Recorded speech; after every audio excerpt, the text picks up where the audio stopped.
In the inbox late night, glowing screens see the light.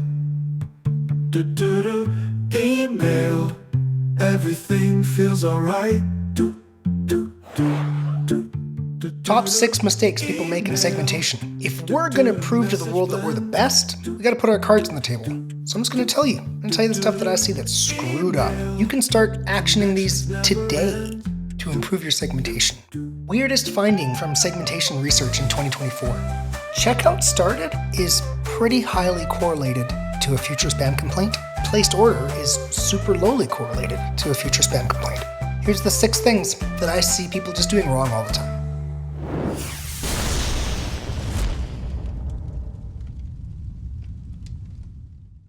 It's the world's best email and retention podcast, and I'm your host, Jordan Gordon. We are a member of the DTC network of podcasts and the philosophical home of the Pilot House email and customer retention team. Today, we're going to share with you top 6 mistakes people make in segmentation. I went to the CEO on this one, and I said, are we really going to share this? We get a lot of business from people with horrible segments. This is what I see every week. I'm running audits, and a brand comes and another agency, or maybe they're just a small company and got an entrepreneur wearing lots of hats. Somebody has driven the domain reputation for that brand into the ground. They're in spam. They're losing money. This is the base case. So it was concerning to just share with the world this information. But the CEO, in all his wisdom, chatted with me about it, and in our discussion, a few things came up. First, if we're going to prove to the world that we're the best, we got to put our cards on the table. So I'm just going to tell you. I'm going to tell you the stuff that I see that's screwed up all the time. Next, we discussed what is the world's best email and retention podcast. When I first started this pod, and I was talking to you, my loyal audience, I said sincerely that I want to raise the profile of email across digital marketing, right? Every single purchase online resolves to email. Email holds this critical role.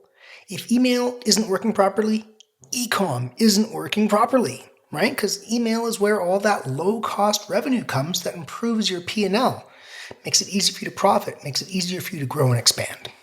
So we have a job to do here at the world's best email and retention podcast, and maybe sometimes that job conflicts a little bit with the needs of the Pilot House email and customer retention team. Finally, one thing that came up, it's not our favorite work, right?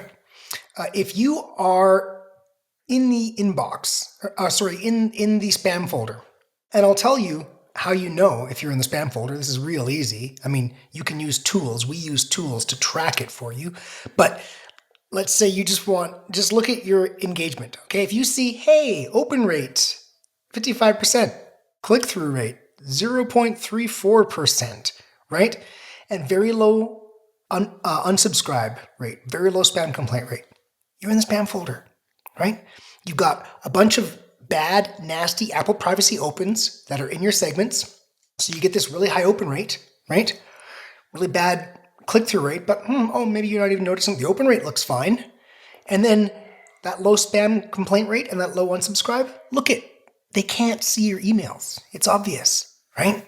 When you have that super low click-through rate, they're not interested in your messages, but they're also not clicking unsubscribe and spam, right? Yeah, it's because they can't see your messages, right? Look, if this is you, we're here to help, but it's a real bummer. It's just so negative for everybody involved. For us to sign this contract, someone comes to Pilot House and they sign up for some advertising and they get some email. And, if you listen to the last episode, you know that, email and advertising together are greater than the sum of their parts. So we're all excited about pumping this brand. And then we say, yeah, but wait a second. Actually, for the first 2, maybe more months, we need to shrink what we're sending to. We got to start by sending to 5,000 of your 100,000 address list just to get the click-through rate to start signaling to Gmail that you are a high-quality sender and fix your domain reputation to get back in the inbox. Wow, what a bummer to spend half of the first contract just getting to 0, right? We want to go from 0 to 60, not from negative 60 to 0, right? So it wouldn't be the end of the world if people just started showing up in the inbox. You know, we have a 12 segment model. There's lots of ways we can help people who are already in the inbox to make more money. So, yeah, I know you other agencies listen to the world's best email and retention podcast. You beastly little things skulking around looking for research. Where's the research, right? Yeah, we're going to share some of the research today. And these are things that you at home, you can start actioning these today to improve your segmentation, right? So here we are. Here's the 6 things that I see people just doing wrong all the time. 1, people skip tons of audience. So listen to this. Imagine at the top of most segments, you see a person can be emailed because they've subscribed, right? What I never see is person can receive email because they're subscribed, or person has placed an order in the last 365 days. That's your implied consent. Those are the buyers who didn't subscribe, but you have a legal right to message them. Anybody who's purchased in the last 365 days, you can email. So, look, that's audience you're skipping, and it's buyers. Your best audience is your buyers. 5, people use the same window for high spam and low spam addresses. Here's the basic research, which we've proved over and over again by just studying audience and how they interact. Prospects, high spam rate, low revenue per email sent. Buyers, low spam rate, high revenue per email sent. Prospects are more likely to click spam and less likely to buy. Buyers are more likely to buy and less likely to hit spam, right? Now, your absolute highest source of spam complaints in the segmentation I discussed earlier is non-subscribed buyers and recent prospects. That's the highest source of spam complaints. So you want to build some segmentation that obviously gives those groups a smaller window, right? You give a big window to the people who are more likely to spend and less likely to hit spam, and a much tighter window to the people who are more likely to hit spam and less likely to buy. 4, this is a weird one. It is the weirdest finding from segmentation research in 2024. Checkout started is pretty highly correlated to a future spam complaint, and placed order is super lowly correlated to a future spam complaint. Why is it that someone gets all the way to the bottom of the funnel, they put their email address in, they're going to buy, and suddenly they're likely to hit spam complaint if you keep marketing to them? But if they bought, they're less likely. I'll tell you why I think it's happening. If somebody gets all the way to checkout started, and then you send them checkout abandoned emails, and you send them a 15% off coupon, and you send them like months of campaigns, and they still don't buy, maybe they're just not that into you, right? So, yeah, whereas if they did buy, they clearly are into you. Now, this is a super generalization in that different kinds of catalogs produce different kinds of results here. The less SKUs someone has, the less likely it is that there's going to be something else that they would buy. If you've got like 1,000 SKUs, maybe this research applies less to you.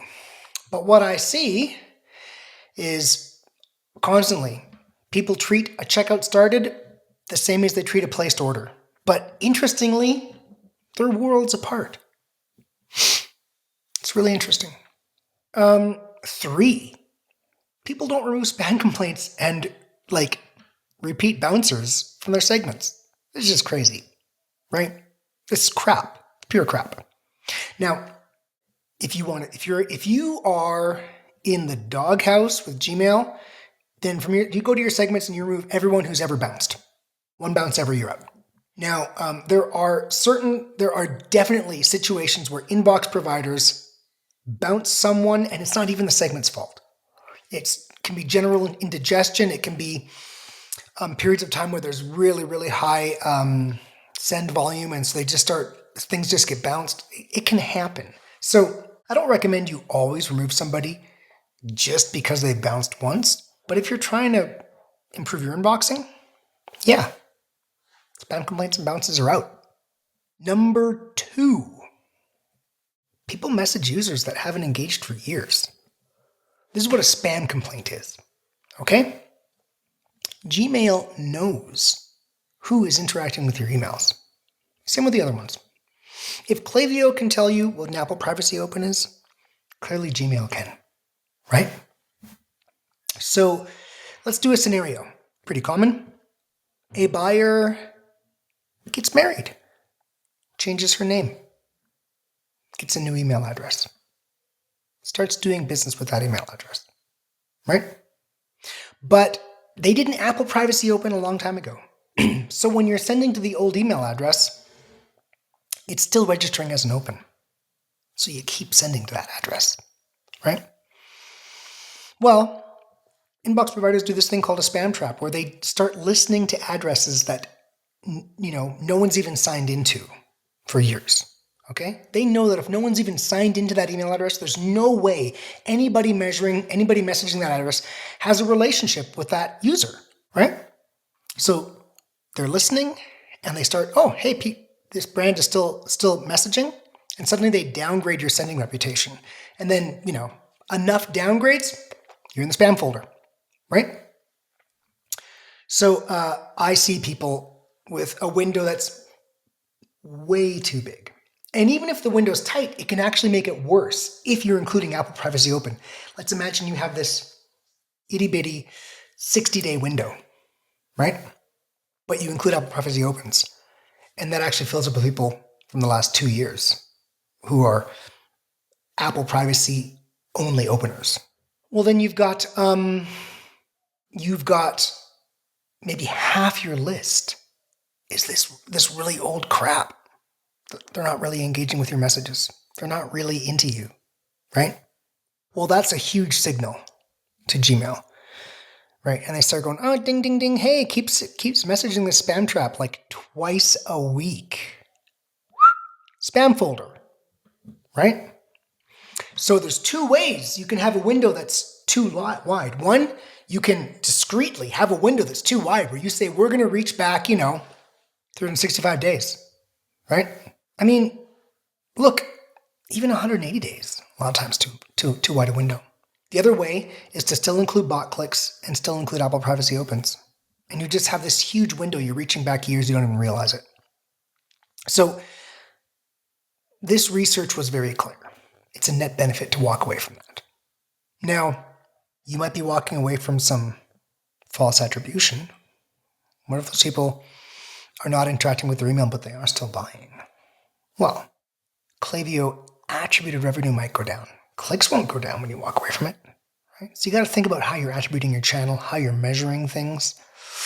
But it's a net benefit to have a tight engagement window and walk away from people that aren't actually engaging. And the number one thing I see that people are doing wrong, and this will come as a surprise, I think, to a lot of you when we get into the nitty-gritty of it. People treat opens, even real opens. So last we were talking about the Apple Privacy Opens, which are garbage, right? People treat even real opens as strong an engagement point as visits. What are visits? Clicks, active on site, checkout started, activity on the site. People treat an open as strong as a visit. Well, in fact, the engagement with the lowest correlation to a future visit is a non-visiting opener, an opener who's not visiting. Of course, if they're visiting, they're a visitor, right? So someone who's just opening, and that gets triggered. If you say, hey, has opened in the last 90 days, right? That's including non-visiting openers, right? In fact, most of the people, when you say has opened in the last 90 days, most of those people are non-visiting openers, right? Just the way it works. It's probably, every time I look at this, it's the same. People interact, like they actually interact with 1 in every 5 emails. That's just the way it is. So really only a fifth at most of the people who get picked up by has opened in the last 90 days, even if you're doing real opens, have actually visited. So most of our segments are non-visiting openers. Well, that is the data point with the lowest correlation of a future visit. Wow, right? Fact. Not all of our clients do we even treat an open as an engagement. Instead, we just use a wider window, right? A wider window for visitors. Let me put it the simplest way I can. Opens are trash, right? Especially like in the last few years. I mean, it's dark days for opens, right? So, I mean, if you do include Apple privacy opens only, you're kind of just saying we're going to stack our segmentation full of Android users. It's just garbage, right? And I see people treating these opens with deep respect and even ignoring visit data points, right? So that's the number one. That's just amazing, right?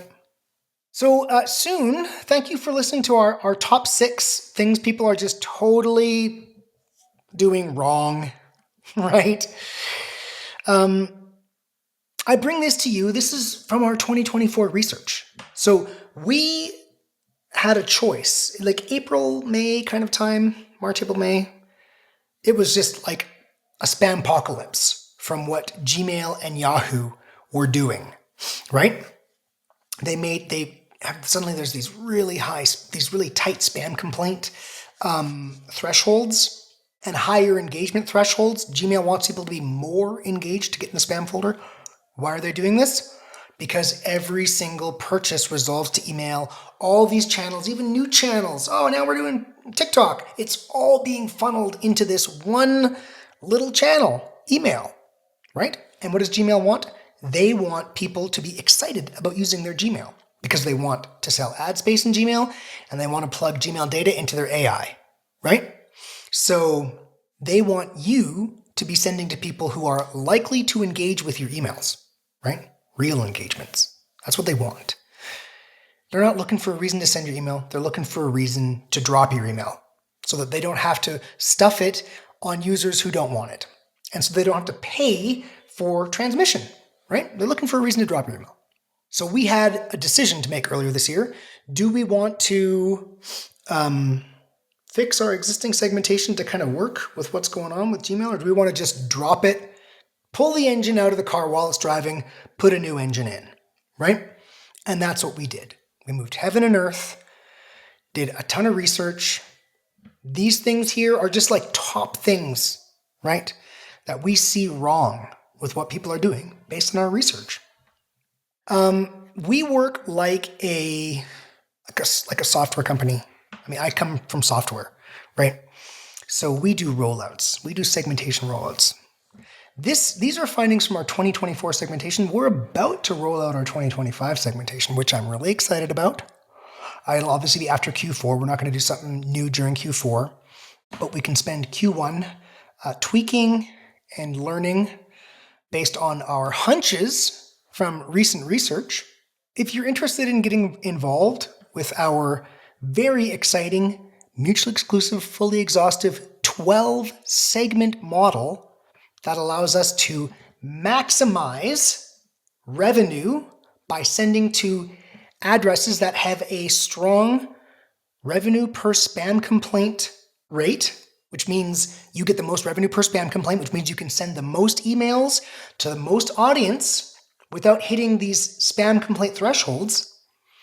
If you want to get involved in that, come to pilothouse.co, fill out the lead form, and we'll have a talk.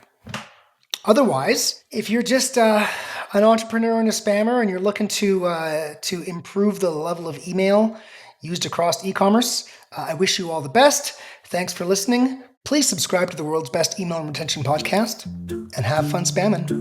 In the inbox late night, glowing screens see the light. Email, everything feels alright.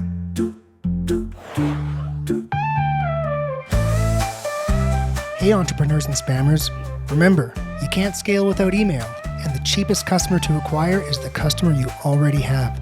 So please subscribe to the world's best email and retention podcast and learn how to make low-cost revenue a big part of your digital ecosystem.